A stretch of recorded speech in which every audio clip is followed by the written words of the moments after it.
नमस्कार, KP news के Karnataka bulletin में आपका स्वागत है। मैं पूजा आपके साथ। चलिए शुरू करते हैं आज की खबरों का सिलसिला। उससे पहले एक नजर आज के मुख्य समाचारों पर डालते हैं। एनएसयूआई में मोहम्मद फिरोज खान को नेशनल कोऑर्डिनेटर नियुक्त किया गया। विजय कुमार पाटिल को डेली एडिटर्स एसोसिएशन के अध्यक्ष के रूप में चुना गया। कर्नाटक के राज्यपाल ने सीएम के खिलाफ नए आरोपों पर सरकार से रिपोर्ट मांगी। कर्नाटक कांग्रेस के मंत्रियों ने एचडी के बीएसवाई का इस्तीफा मांगा। सीएम सिद्धरामैया ने कर्नाटक संभ्रम पर घर पर झंडा फहराने का आग्रह किया।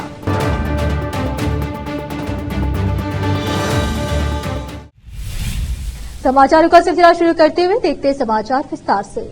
बीदर के प्रसिद्ध युवा नेता मोहम्मद फिरोज खान को national student union of India NSUI के राष्ट्रीय समन्वयक नेशनल कोऑर्डिनेटर के रूप में नियुक्त कर एनएसयूआई के राष्ट्रीय अध्यक्ष वरुण चौधरी ने आदेश जारी किए हैं। मोहम्मद फिरोज खान एक युवा नेता होने के साथ साथ वह एक समाज सेवी भी है और हाल ही में उन्हें बीदर जिला वक्फ सलाहकार समिति के अध्यक्ष भी नियुक्त किया गया और उनके निगरानी में माइनॉरिटी हाउसिंग और वक्फ मंत्री बीजेड जमीर अहमद खान ने राज्य में वक्फ अदालत कार्यक्रम बीदर से ही शुरू किए थे। मोहम्मद फिरोज खान हमेशा समाज के कार्यों में आगे बढ़कर भाग लेते आए हैं और वह कांग्रेस पार्टी के लिए चुनाव के दौरान सक्रिय रूप से काम किए हैं। राज्य के विधानसभा और लोकसभा चुनाव में पार्टी द्वारा उन्हें विभिन्न पदों पर नियुक्त किया गया, जिसको वह पूरी ईमानदारी से निभाकर अपनी जिम्मेदारी पूरी की है। मोहम्मद फिरोज खान की इस नियुक्ति पर पत्रकार डॉक्टर मसूद सहित उनके करीबी लोगों ने उन्हें मुबारकबाद दी है। मोहम्मद फिरोज खान की नियुक्ति खबर फैलने के बाद उनके समर्थक और चाहने वालों ने सोशल मीडिया पर मुबारकबाद देने का सिलसिला शुरू किया, जो अभी तक जारी है। विजय कुमार पाटिल चामोल को Karnataka working daily editors association की जिला इकाई के अध्यक्ष के रूप में चुना गया है। शहर के जिला प्रेस हाउस में एसोसिएशन के प्रदेश अध्यक्ष तिपेश स्वामी की अध्यक्षता में आयोजित चयन समिति की बैठक में जिला इकाई के अध्यक्ष के रूप में विजय कुमार पाटिल चामोल को अध्यक्ष और शशि कुमार पाटिल संगम को महासचिव के रूप में सर्वसम्मति से चुना गया। इस अवसर पर बैठक की अध्यक्षता करने वाले तिपेश स्वामी ने कहा कि संपादकों को कई कठिनाइयों का सामना करना पड़ रहा है और उनकी सभी समस्याओं को समाप्त करने के लिए हर जिले में संगठन आवश्यक है। इसलिए बीदर जिले में भी संपादकों की विज्ञापन राशि, शासन, पत्रकारों के लिए बस पास आदि मांगों को पूरा करने के लिए सरकार पर दबाव बनाने के लिए जिले में एक सक्रिय संगठन की आवश्यकता है। संघ के राज्य महासचिव चन्नबसवा बगलवाड़ा, राज्य उपाध्यक्ष भीमराय हदिनाल, सचिव टीएस कृष्णमूर्ति, राज्य कार्यकारिणी सदस्य रमेश रेड्डी, बीदर जिला संपादक गंधर्व सेना, अशोक कुमार करंजी, वल्लभ पाटसारे, काजी अलीउद्दीन, आनंद देवप्पा, बसवराज पवार, अब्दुल अली, अब्दुल खादिर इस मौके पर मौजूद रहे। नियुक्ति समाचारों का सिलसिला एक ब्रेक के लिए, जल्द लौटते हैं ब्रेक के बाद।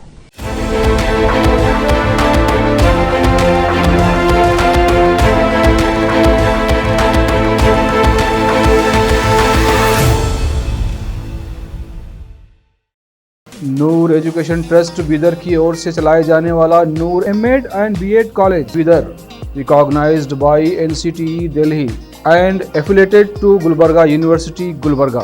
Admission are open for the academic year 2022-23. विशेषज्ञ और सक्षम शिक्षकों द्वारा शिक्षा प्राप्त करने के लिए नूर एमएड एंड बीएड कॉलेज में दाखिला लें और शांत वातावरण में शिक्षा प्राप्त करें। बीदर शहर में बेहतर शिक्षा का एकमात्र केंद्र Noor M Ed and B Ed college, Shahpur gate, Bidar. Phone numbers 9945283920, 8482221297। Break के बाद आपका स्वागत है। आइए देखते देश के अन्य समाचार। कर्नाटक के राज्यपाल थावरचंद गहलोत ने मुख्य सचिव शालिनी रजनी से एक याचिका पर विस्तृत रिपोर्ट मांगी है, जिसमें मुख्यमंत्री सिद्धरामैया पर मैसूर शहरी विकास प्राधिकरण मूडा को उनके विधानसभा क्षेत्र वर्णा में 387 करोड़ रुपए के कार्य करने का निर्देश देने का आरोप लगाया गया है, जो कथित तौर पर कर्नाटक शहरी विकास प्राधिकरण अधिनियम का उल्लंघन है। अपने पत्र में राज्यपाल ने उल्लेख किया है कि मैसूर के पीएस नटराज नामक व्यक्ति ने 27 अगस्त को एक विस्तृत प्रतिवेदन प्रस्तुत किया है, जिसमें उन्होंने बताया है कि मूडा ने मुख्यमंत्री के मौखिक निर्देश पर उनके निर्वाचन क्षेत्र वर्णा और श्रीरंगपट्टनम निर्वाचन क्षेत्र में कर्नाटक शहरी विकास प्राधिकरण अधिनियम 1987 की धारा 15 और 25 का उल्लंघन करते हुए 387 करोड़ रुपए के कार्य किए हैं। राज्यपाल ने यह भी कहा कि याचिकाकर्ता ने यह भी आरोप लगाया है कि मूडा में फंड की अनुपलब्धता के बावजूद सिद्धरामैया के मौखिक निर्देश पर निर्णय लिया गया। इसके अलावा नटराजन ने आरोप लगाया कि ऐसा करके प्राधिकरण ने अपनी शक्ति का दुरुपयोग किया है और उन्होंने सीबीआई जांच का अनुरोध किया। राज्यपाल ने मुख्य सचिव से कहा, क्योंकि आरोप गंभीर प्रकृति के, इसलिए मामलों की जांच करने और दस्तावेजों के साथ विस्तृत रिपोर्ट जल्द से जल्द प्रस्तुत करने का निर्देश दिया जाता है। मैसूर शहरी विकास प्राधिकरण मूडा मामले में विपक्षी भाजपा और जेडीएस द्वारा मुख्यमंत्री सिद्धरामैया के इस्तीफे की मांग के बीच उनके मंत्रिमंडल के सहयोगियों ने 1 दशक पुराना मामला उठाकर बाजी पलट दी है। उन्होंने आरोप लगाया है कि केंद्रीय इस्पात और भारी उद्योग मंत्री एच डी कुमारस्वामी और पूर्व मुख्यमंत्री बीएस येदियुरप्पा बेंगलुरु विकास प्राधिकरण बीडीए की भूमि को अवैध रूप से गैर अधिसूचित करने में शामिल है। मंत्रियों ने आरोप लगाया कि इससे अंततः कुमारस्वामी के परिवार के सदस्यों, सास और साले को लाभ हुआ। हालांकि मूडा द्वारा अपनी पत्नी पार्वती को 14 भूखंड आवंटित करने में सिद्धरामैया की संलिप्तता का कोई सबूत नहीं मिला है और सब कुछ कानूनी रूप से किया जा रहा है, लेकिन विपक्षी दलों ने इसे घोटाला बताया है। राजस्व मंत्री कृष्णा बैरेगौड़ा, स्वास्थ्य और परिवार कल्याण मंत्री दिनेश गुंडूराव और श्रम मंत्री संतोष लाड ने आरोप लगाया कि येदियुरप्पा और कुमारस्वामी सीधे तौर पर प्रमुख भूमि को गैर अधिसूचित करने में शामिल है। संयुक्त प्रेस कॉन्फ्रेंस को संबोधित करते हुए उन्होंने येदियुरप्पा और कुमारस्वामी से स्पष्टीकरण मांगा और उनसे अपने पदों से इस्तीफा देने का आग्रह किया। उन्होंने कहा कि क्योंकि कर्नाटक उच्च न्यायालय ने 2021 में मामले को रद्द करने की येदियुरप्पा की याचिका को खारिज कर दिया था और 25,000 रुपए का जुर्माना लगाया था, इसलिए लोकायुक्त को जांच फिर से शुरू करनी चाहिए। बैरेगौड़ा ने कहा कि शहरी विकास विभाग के प्रमुख सचिव ज्योति रामलिंगम ने बेंगलुरु शहर के मध्य में गंगेनहल्ली, मातादल्ली निरंतर विस्तार में सर्वेक्षण संख्या 7/1B, 7/1C और 7/1D पर 1.11 एकड़ भूमि की अधिसूचना रद्द करने की फाइलों को स्पष्ट रूप से खारिज कर दिया है। कृष्णा बैरेगौड़ा ने बताया कि 9 अक्टूबर 2007 को, जिस दिन कुमारस्वामी ने मुख्यमंत्री पद से इस्तीफा दिया था, ज्योति ने स्पष्ट किया था कि एक बार 16/2 की अधिसूचना जारी हो जाने के बाद भूमि को गैर अधिसूचित नहीं किया जा सकता। कर्नाटक राज्य का नाम बदलकर कर्नाटक करने की स्वर्ण जयंती मनाने के लिए मनाए जाने वाले कर्नाटक संभ्रमा समारोह के समापन समारोह के अवसर पर 1 नवंबर को मुख्यमंत्री सिद्धरामैया ने लोगों से अपने घरों पर कन्नड़ झंडा फहराने का आग्रह किया है, क्योंकि यह लोगों का त्योहार है। इस साल सरकार 69 गणमान्य व्यक्तियों को कन्नड़ राज्योत्सव पुरस्कार प्रदान करेगी। मुख्यमंत्री द्वारा गुरुवार को बुलाई गई तैयारी बैठक में यह निर्णय लिए गए। उन्होंने कहा कि राज्योत्सव पुरस्कार के लिए आवेदन करने के लिए 30 सितंबर तक ऑनलाइन आवेदन किया जा सकता है। कर्नाटक सुवर्ण संभ्रम कार्यक्रम पूरे राज्य में आयोजित किए जा रहे हैं। हम्पी से शुरू हुआ कन्नड़ रथ अब तक 28 जिलों की यात्रा कर चुका है और उत्तर कन्नड़ जिले के सिद्धपुर में समाप्त होगा। सीएम ने कहा कि मैसूर में नए डीसी कार्यालय भवन परिसर में पूर्व सीएम देवराज उर्स की प्रतिमा स्थापित की जाएगी, जबकि बल्लारी में रमजान साहब स्मारक बनाया जाएगा। साथ ही विधानसौधा के परिसर में देवी भुवनेश्वरी की 25 फुट ऊंची कांस्य प्रतिमा स्थापित की जाएगी, जिसका उद्घाटन 1 नवंबर को होगा। इस बार कर्नाटक साहित्य अकादमी द्वारा 50 महिला उपलब्धि पर 50 पुस्तकें छापी जाएगी। फिर से रोकते ही समाचारों का सिलसिला एक ब्रेक के लिए, जल्द लौटते हैं ब्रेक के बाद।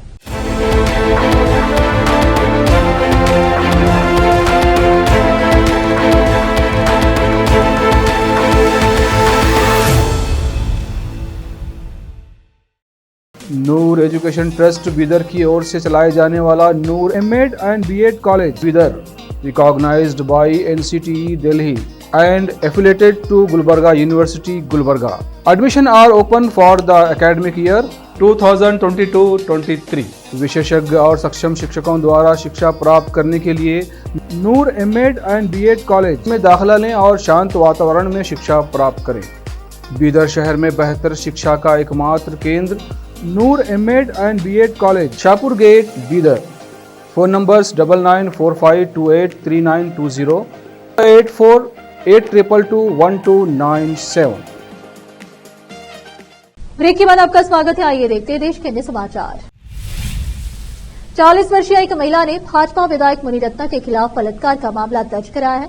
बुधवार को रामनगर जिले के कगलीपुरा पुलिस थाने में दर्ज कराई गई है।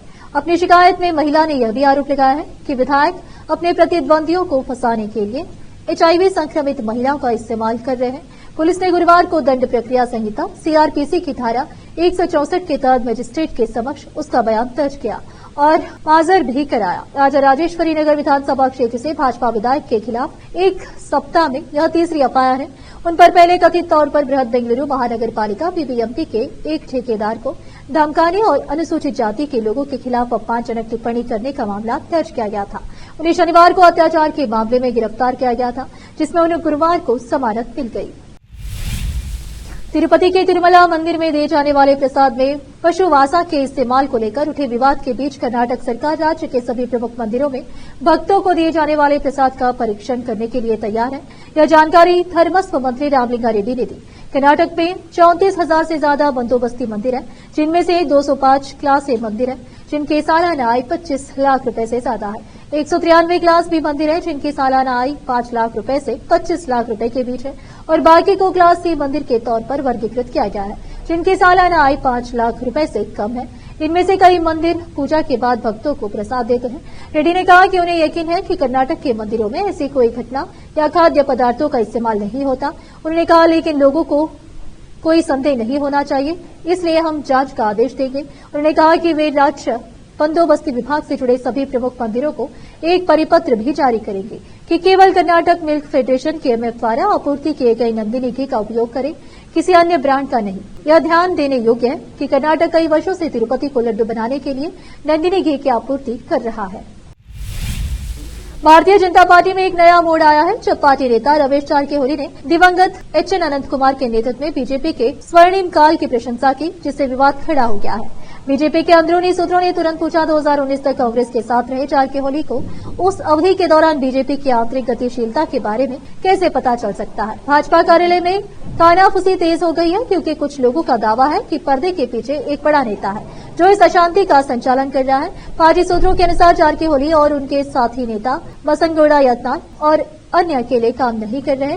उनके साहसिक कदम और सार्वजनिक बयान, जो अक्सर मौजूदा नेतृत्व की आलोचना करते हैं, किसी और के नहीं बल्कि दिल्ली में बैठे एक रहस्यमय वरिष्ठ पार्टी पदाधिकारी के समर्थन में है।